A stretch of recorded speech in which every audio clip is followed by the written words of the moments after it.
Hey guys, how's it going, Companion? Today we're going to review some more TGT cards. Grand tournaments coming up probably in some weeks, and out of the 130 or so cards, well, I got 11 more for you guys today. Let's just kick it off. We got the Coliseum Manager. This card came out, maybe like 5 days or so ago, but, I kind of want to do these reviews in batches so you guys have more of an understanding all at once. I think that's kind of the better way to do it. Coliseum Manager. Yeah, this is the first time we see kind of like a drawback to the Inspire mechanic, while in some cases it's beneficial to return a minion to your hand because you can heal it. It's often a play you see in like late game arena in mid-range type of decks, so you'd have like an Ancient Brewmaster and it'd be okay to return like, a mid-range or big creature back to your hand because when you can play it again, it's as if you fully healed it, or in some cases you can re-trigger the battle cry. This guy, well, there's no real battle cry effect that you're re-triggering, unless of course he gains charge from like a Warsong commander perhaps. Maybe you can, attack with him twice in one turn, but yeah, don't do that.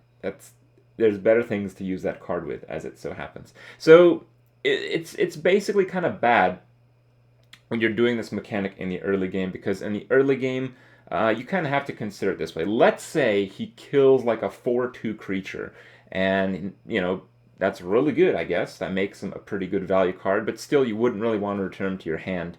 If you have a 2-1 on the board in the early stages of the game, especially in Constructed, it's better to have a 2-1 on the board rather than a 2-5 in your hand, because the 2-1 on the board is on the board. That's a pretty big difference, actually. So yeah, the card is pretty bad in that sense. It's almost certainly not going to see any kind of constructed play whatsoever, especially because you wouldn't want to include him in Inspire decks. And really, we haven't seen any new type of deck come out of the cards that we've seen so far from the Grand Tournament. So, it doesn't really support any existing deck. It doesn't support the Inspire deck. It's slow. It fits nowhere. So this card is terrible for Constructed. As far as Arena is concerned, it's alright. The reason I say it's alright is because, well, the only other 3-mana 2-5 that I can think of is Druid of the Flame. Usually when you play this in Arena as a Druid, it's pretty good, because a 2-5 worth of stats does a really good job to clean up all the garbage played before it or around it. So kill 2-drop, kill 2-2-drops, sometimes even better than that. You very rarely play the Druid of the Flame as a 5-2. That flexibility is worth something, but usually when you do that, it's like really late game. And in the late game, one can argue that Coliseum Manager is all right in Arena, because you can maybe get a good trade and then bounce him back to your hand to play him some more. So it's very similar to Druid of the Flame, and Druid of the Flame is a good card in Arena. So Coliseum Manager is all right in Arena. The main distinction is that Druid of the Flame is a common card, Coliseum Manager is a rare card. So yeah, usually the options you'll have as a comparison in Arena, it'll probably be much easier to pick a Druid of the Flame because it'll most likely be ranked against worse options in the common slot. Then we have Druid card, Savage Combatant, and it's pretty interesting. Some people mentioned that, it's a clear power creep because it's strictly a better, Lost Tall Strider. Yeah, I guess it is. It's a 4-mana 5/4 beast.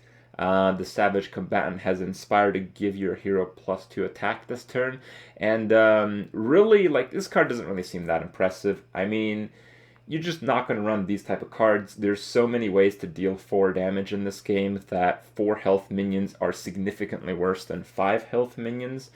So yeah, just the stats alone don't really make it work. Maybe if you have a really heavy Inspire deck, it might work.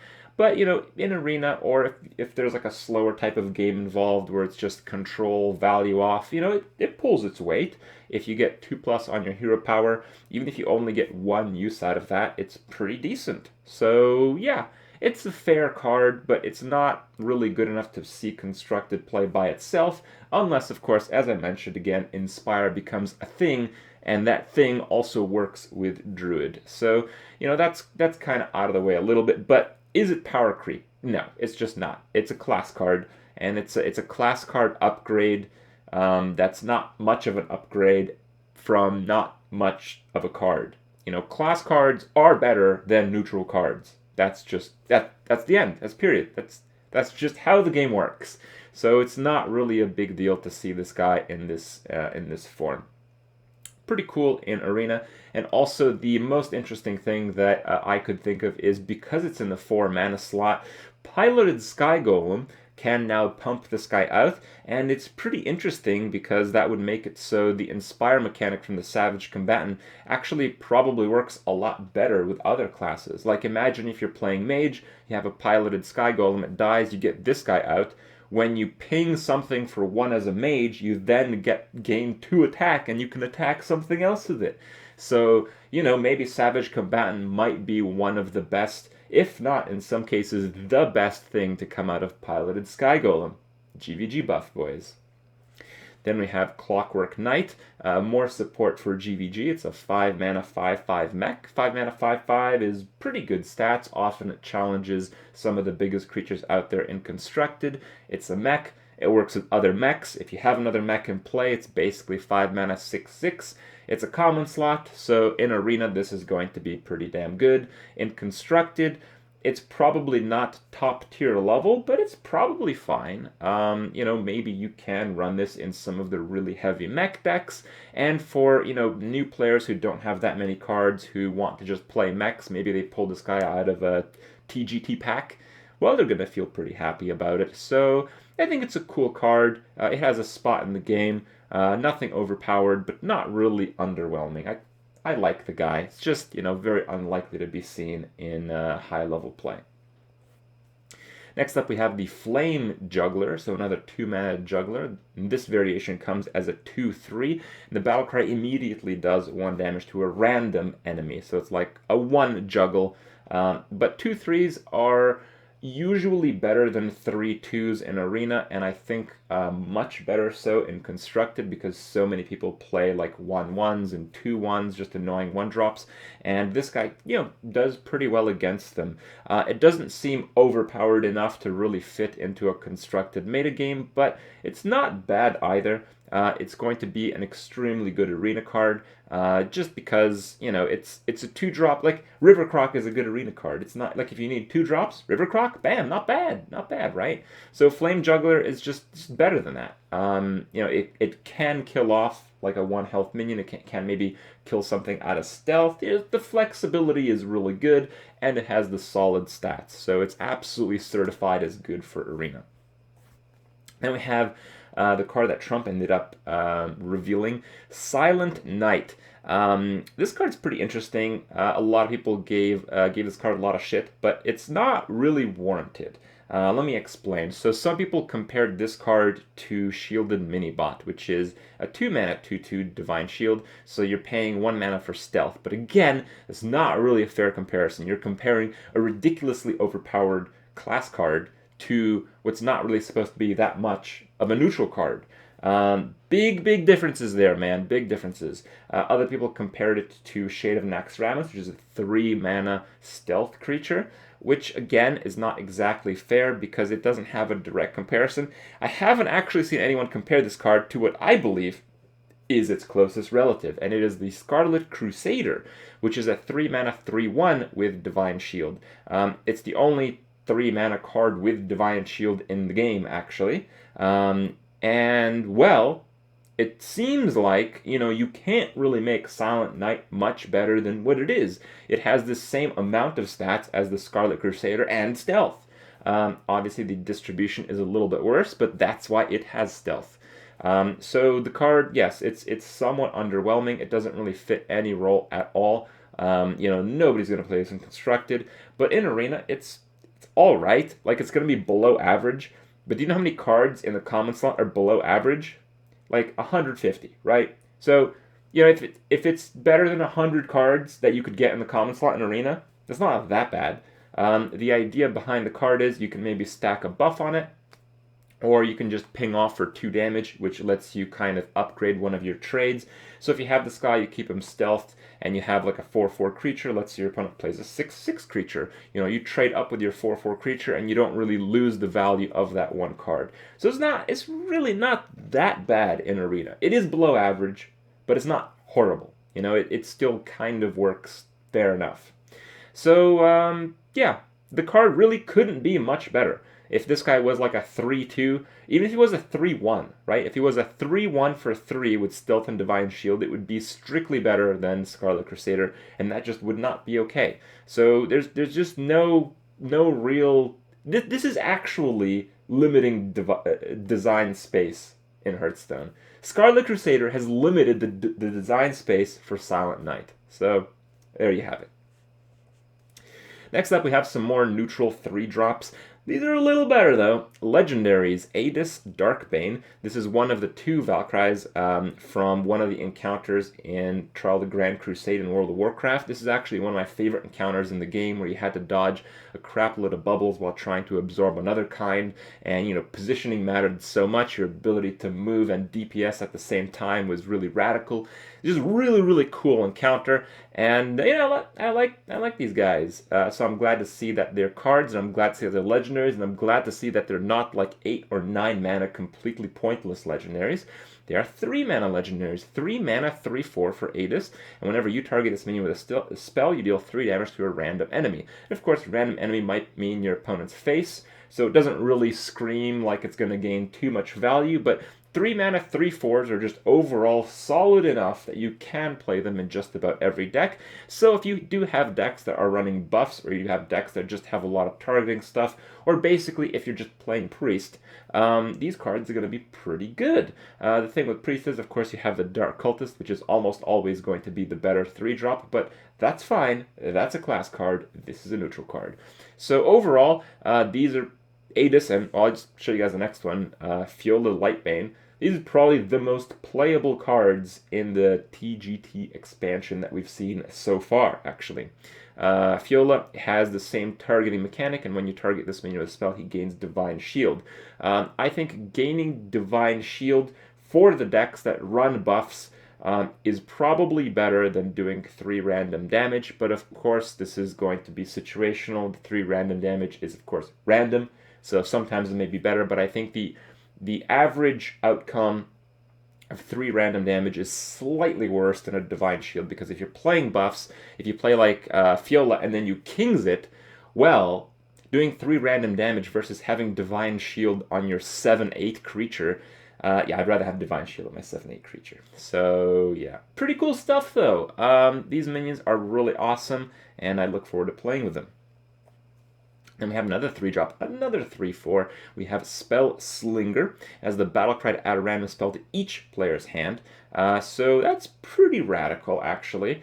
I think this is generally a pretty good card, but again, I don't think it's like overpowered. It's not like broken. So even though it kind of fits in the theme of the Tempo Mage type of deck, of course it is a mage card, it's pretty unlikely to actually see play in Constructed, because it's not ridiculously overpowered.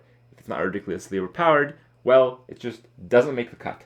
But maybe it will. The idea is that when you play a deck like Tempo Mage, you're usually going to run out of cards by the time that you kind of win. And that's usually a pretty marginal situation, where sometimes you need like 1 extra card to play to just push your tempo just way out of control, just get too much stuff on the board too quickly, and remove their minions like too efficiently. So, setting up that situation, a 3 mana 3/4 in general is going to keep up the stat tempo, like the board tempo, and the battle cry giving you a spell. If you're running a deck that kind of, you drop your hand much faster than your opponent, the value in adding a spell to each player's hand would be favorable to you if you're playing out your stuff very, very quickly, rather than your opponent. If you're playing a Tempo Mage and you have like 2 cards left versus your opponent has like 8 cards left, adding a random spell to both players' hands means that you'll probably play yours, and your opponent will probably not get a chance to play his.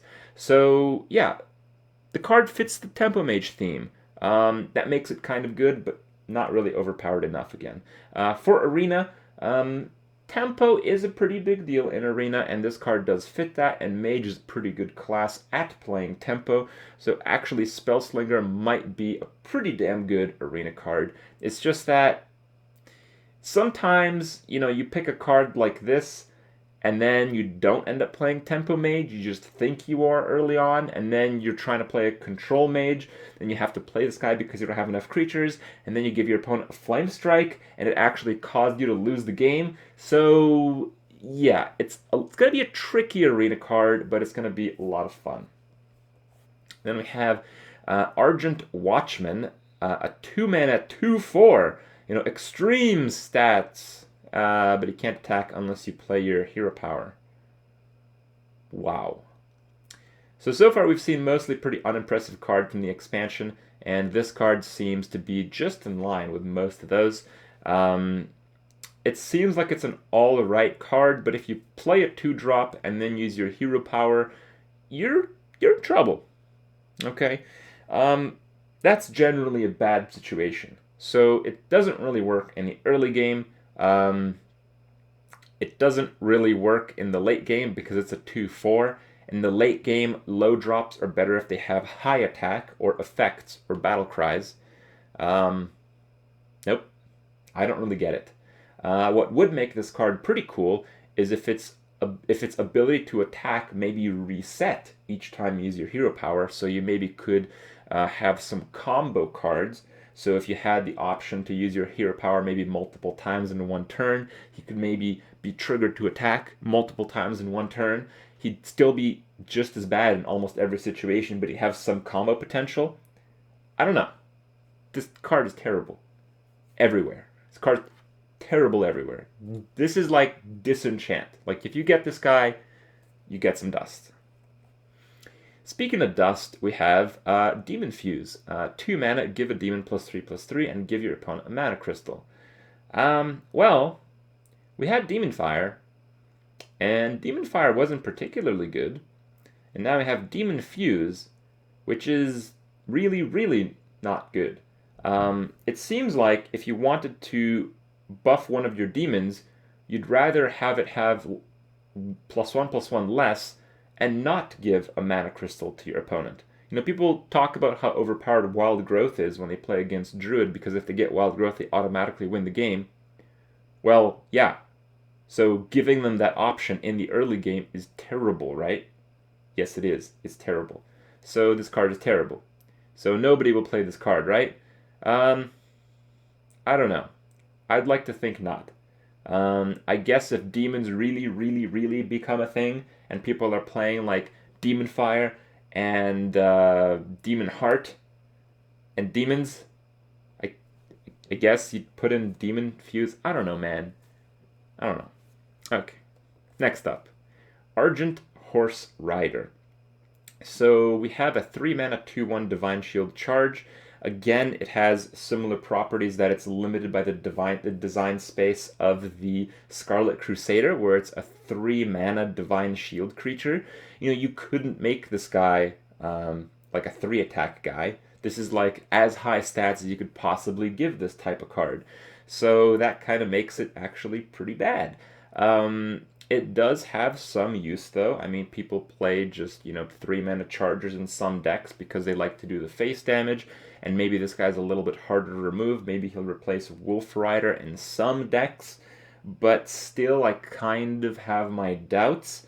In terms of efficiently removing stuff, it's not really the worst thing ever.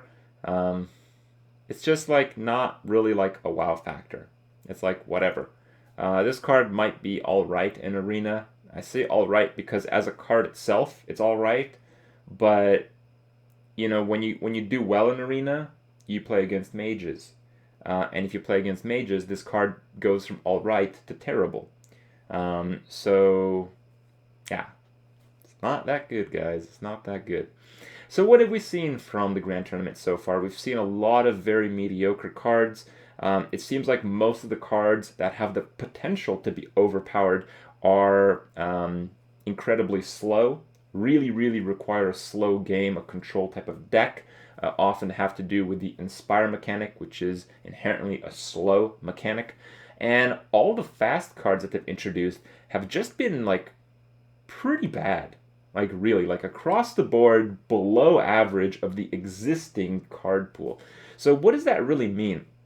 I talked about this a little bit in the recent past on how they haven't really introduced any mechanics to deliberately slow down the metagame, but what they've done in this expansion so far is that all the fast cards are just complete shit.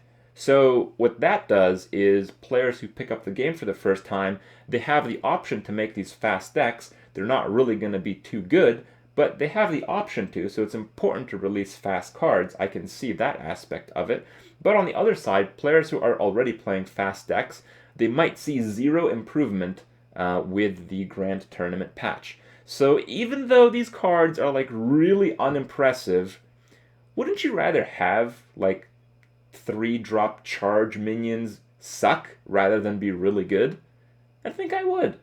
So even though the cards overall have mostly been a bit underwhelming, a bit disappointing to some people, it's probably the better case that those type of creatures are. And there's still a lot of cards left, and well, maybe there will be some overpowered cards. Let's just hope they stick to the higher mana crystals though. For now, I hope you guys enjoyed my review, and I'll see you guys tomorrow.